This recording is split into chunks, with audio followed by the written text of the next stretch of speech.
सुप्रभात दोस्तों, आज की हमारी पौराणिक कहानी है भगवान विष्णु का मोहिनी अवतार। शास्त्रों में बताया गया है और हम सभी जानते भी हैं कि भगवान शिव को प्रसन्न करना बहुत ही आसान है। वे केवल अपने भक्तों द्वारा चढ़ाए गए एक लोटे जल से ही प्रसन्न हो जाते हैं। असुर हो या देव, उन्हें केवल भक्त की भक्ति ही दिखती है।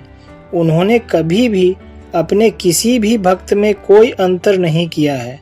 अगर कोई व्यक्ति उन्हें सच्चे मन से याद करता है तो वे बहुत आसानी से उसे अपना बना लेते हैं और उसके हर कष्ट को दूर करते हैं। इतना ही नहीं, महादेव अपने भक्तों के प्राणों की रक्षा भी करते हैं।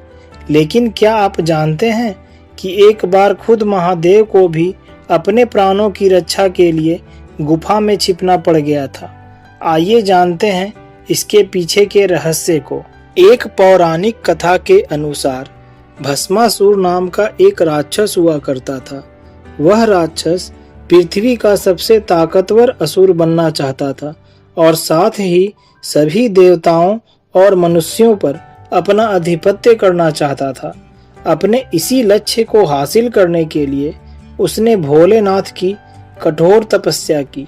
भोलेनाथ उसकी वर्षों की कठोर तपस्या से प्रसन्न होकर उसके सामने प्रकट हो गए।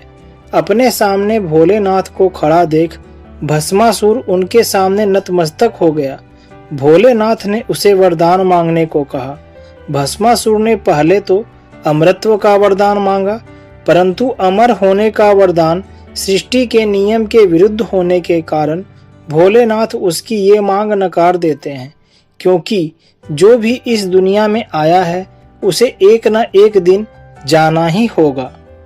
तब भस्मासुर अपनी मांग बदलकर एक वरदान मांगता है कि वह जिस किसी के भी सिर पर अपना हाथ रखे वह जलकर भस्म हो जाए।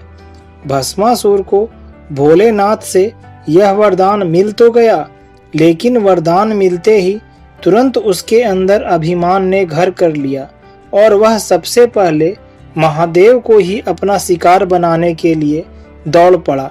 महादेव अपने द्वारा दिए गए वरदान को वापस नहीं ले सकते थे, इसलिए महादेव को स्वयं अपनी जान बचाने के लिए इधर उधर भटकते हुए एक गुफा में जाकर छिपना पड़ा। महादेव फिर भगवान विष्णु की शरण में गए और उन्हें पूरी बात बताई। सारी बातें जानने के बाद भगवान विष्णु भस्मासुर का अंत करने के लिए मोहिनी रूप को धारण करते हैं। भस्मासुर को रिझाने के लिए वो भस्मासुर के समीप जाते हैं। भस्मासुर की नज़र मोहिनी रूप पर पड़ी। वह इतनी आकर्षक थी कि भस्मासुर उन्हें देखते ही अपनी सुध बुध खो बैठता है। वह यह बात भी भूल जाता है कि वह महादेव की तलाश क्यों कर रहा था। भस्मासुर ने उस खूबसूरत स्त्री से पूछा कि उसका नाम क्या है। इस पर उस स्त्री ने कहा कि वह मोहिनी है। मोहिनी को देखकर भस्मासुर उसकी खूबसूरती की जाल में बंधता चला जाता है। वह मोहिनी से पूछता है कि क्या तुम मुझसे विवाह करोगी। मोहिनी जवाब में कहती है कि वह एक नर्तकी है और वह सिर्फ उसी युवक से विवाह करेगी जो उसकी तरह नृत्य में सबसे आगे हो। भस्मासुर को नृत्य तो आता नहीं था, तो उसने नृत्य सीखने के लिए मोहिनी से मदद मांगी। भस्मासुर ने मोहिनी से पूछा क्या वह उसे नृत्य सिखाएगी। मोहिनी उसकी बात सुनकर तुरंत ही उसे नृत्य सिखाने के लिए तैयार हो जाती है और उससे कहती है कि जैसे जैसे वह नृत्य करती है वह भी ठीक उसी प्रकार उसके कदम से कदम मिलाते जाए। इसके बाद भस्मासुर मोहिनी के कहे अनुसार उसकी तरह नाचने की कोशिश करने लगता है।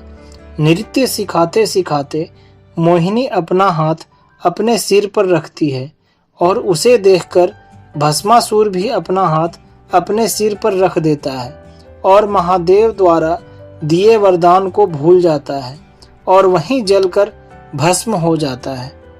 दोस्तों, कहानी अच्छी लगी हो तो इस वीडियो को लाइक और शेयर करें और हमारे चैनल को सब्सक्राइब करें।